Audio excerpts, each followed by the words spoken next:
Siapa yang tidak tahu novel fenomenal Revolusi Iran? Ya, Nasir Tamara, sang penulis dari novel bestseller itu merupakan tokoh selanjutnya yang mendapatkan penghargaan dari Persatuan Penulis Indonesia Satu Pena. Beliau mendapatkan penghargaan Non-Fiction Award 2021.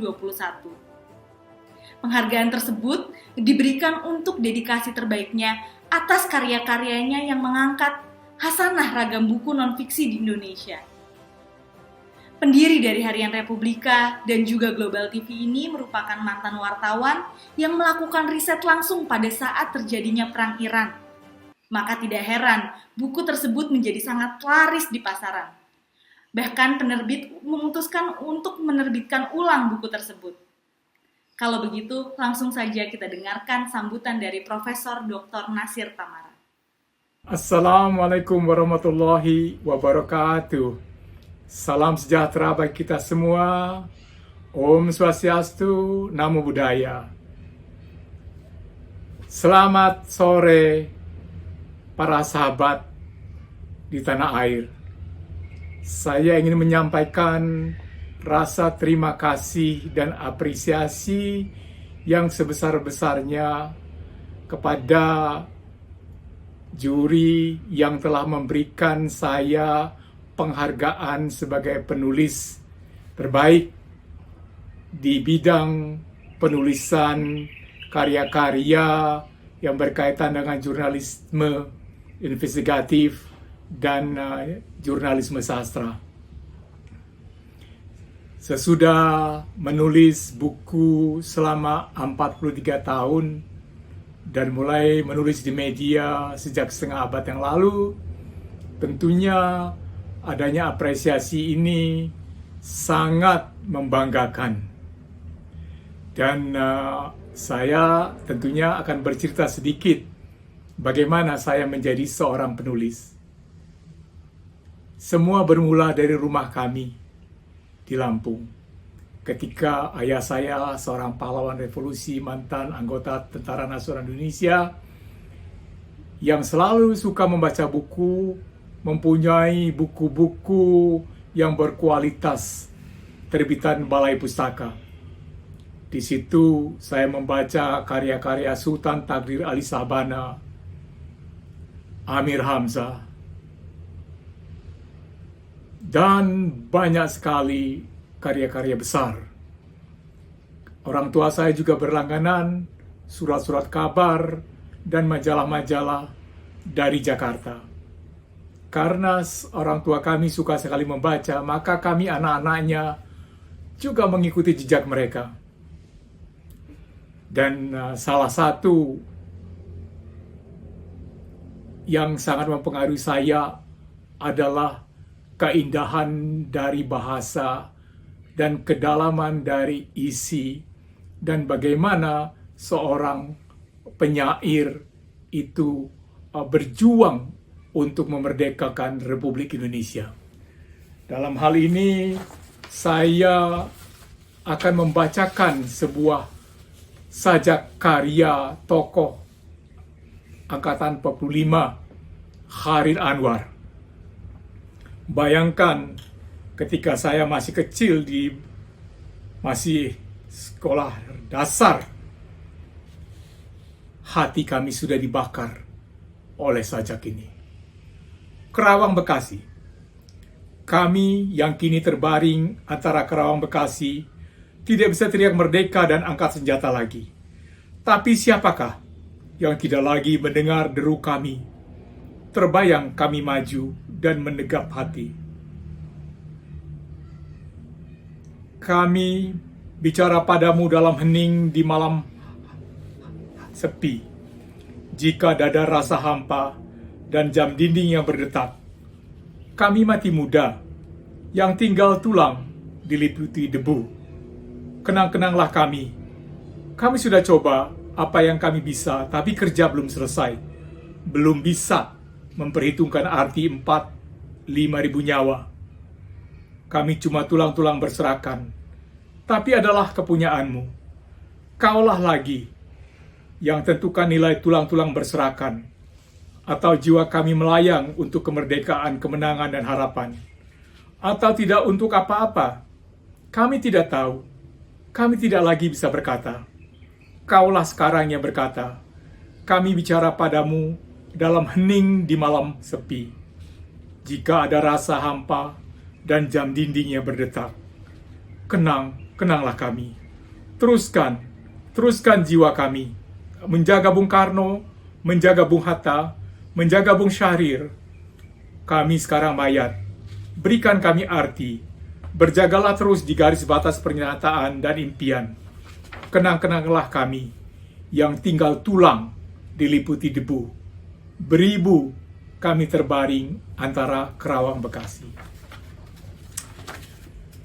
Sebagai seorang yang lama bekerja sebagai wartawan di berbagai media harian dan majalah dan televisi di tanah air, sebagai seorang yang belajar di Prancis, saya juga dipengaruhi oleh penulis Prancis Victor Hugo, seorang pahlawan demokrasi, hak asasi manusia, yang telah menghimpun teman-teman penulis seluruh Prancis, penulis fiksi, non-fiksi, dan puisi untuk bergabung membuat sebuah organisasi penulis yang disebut Société des gens des lettres. Dan mereka memperjuangkan supaya hak para penulis diakui, supaya hak cipta mereka tidak dicuri, supaya pemerintah memberi bantuan kepada para penulis. Bantuan berupa ketika mereka buku-buku mereka belum laku, ada semacam dana yang membantu mereka untuk hidup. Ketika seorang penulis baru mulai, belum mengenal banyak penerbit dan kritik, mereka dibantu. Dan berkat usaha mereka yang sudah berlangsung 200 tahun yang lalu itu, hampir apa-apa yang telah diperjuangkan oleh Victor Hugo itu telah menjadi ditiru dan dilaksanakan di seluruh Uni Eropa dan di dunia, yaitu menjaga harkat, martabat, dan memberi perlindungan material serta intelektual sebagai pengakuan bahwa para penulis itu penting di negara Prancis dan negara-negara Uni Eropa. Di Indonesia pada saat ini situasi dunia penulisan makin membaik dibandingkan dahulu kala. Artinya belum lama ini. Mengapa?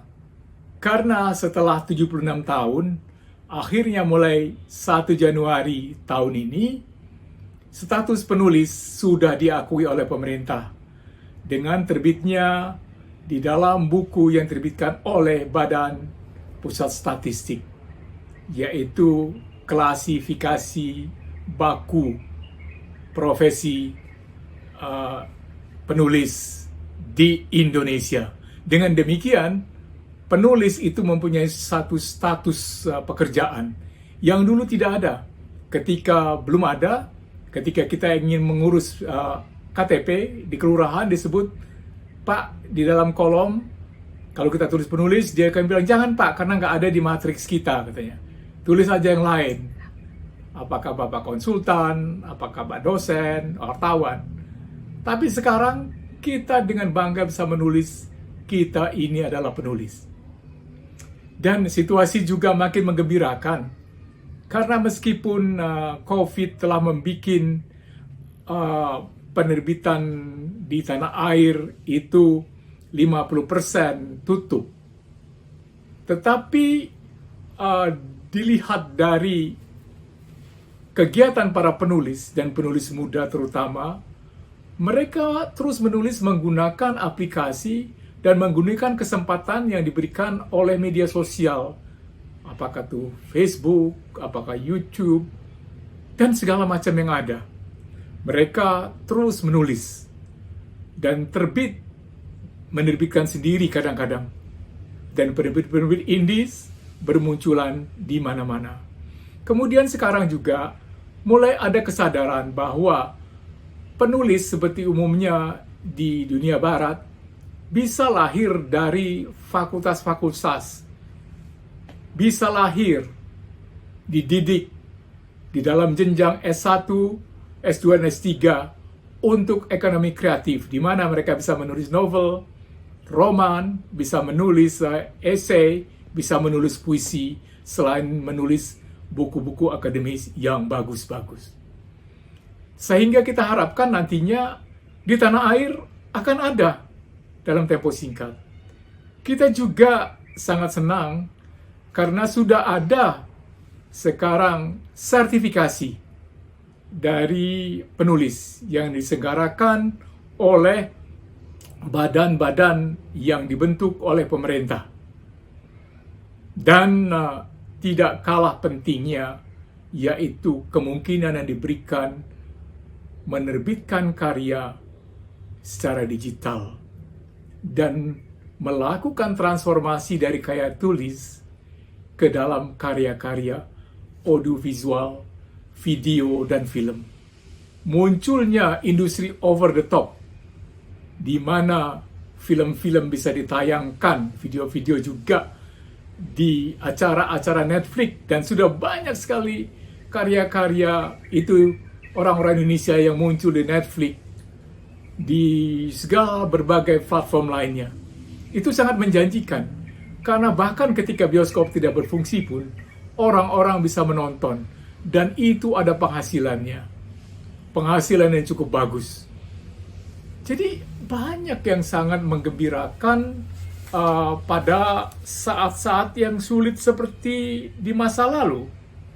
Dan bagaimana harapan orang kepada para penulis Indonesia?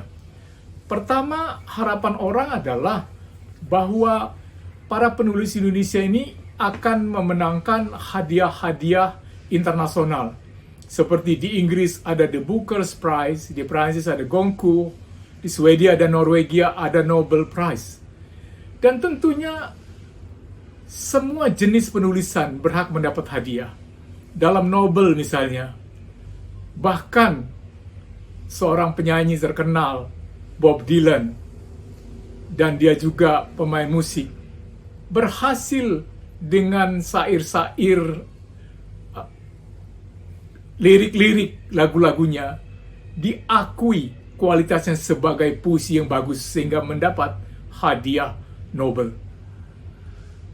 Lalu juga seorang penulis biografi yang kemudian menjadi pahlawan selama Perang Dunia Kedua di Inggris, namanya Winston Churchill. Berkat biografinya, dia menulis banyak sekali biografi dan mendapat hadiah Nobel sebagai buku biografi. Di Prancis, seorang filsuf, dosen, Jean-Paul Sartre, yang banyak memperjuangkan gerakan anti perang, persamaan gender, telah mendapat hadiah Nobel juga dengan karya-karyanya. Meskipun karena prinsip dia anti perang, dia mengembalikan hadiah Nobel itu ke yang memberikan di Swedia. Nah, jadi peluang kita untuk memperjuangkan tentunya harus melalui program-program penerjemahan.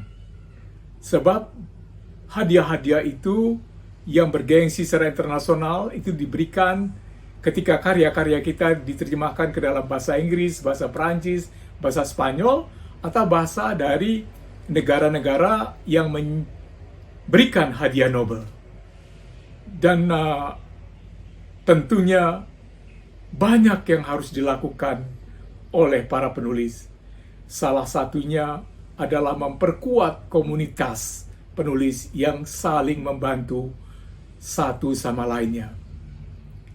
Keadaan di masa lalu memang kurang menyenangkan, kurang bagus, karena masih ada pembajakan buku, ada plagiasi, pemfotokopian dari karya-karya secara ilegal.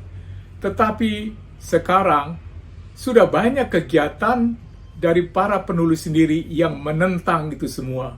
Dan pemerintah juga membantu usaha supaya intellectual property artinya kepemilikan intelektual dari penerbitan-penerbitan yang berbentuk cetak atau digital itu akan terus dilindungi oleh undang-undang. Indonesia sekarang sudah masuk sebagai salah satu dari 20 negara terkaya dunia G20 yang tentunya ikut dalam perdagangan yang melindungi hak ciptanya. Jadi selama kita terus bersatu bersama memperjuangkan intellectual property kita ke seluruh dunia, setelah kita menerbitkan karya-karya kita di dalam bahasa asing, setelah lebih banyak lagi film-film kita yang muncul di over the top dengan bahasa Inggris juga, maka insya Allah karya-karya para penulis Indonesia akan makin mendunia.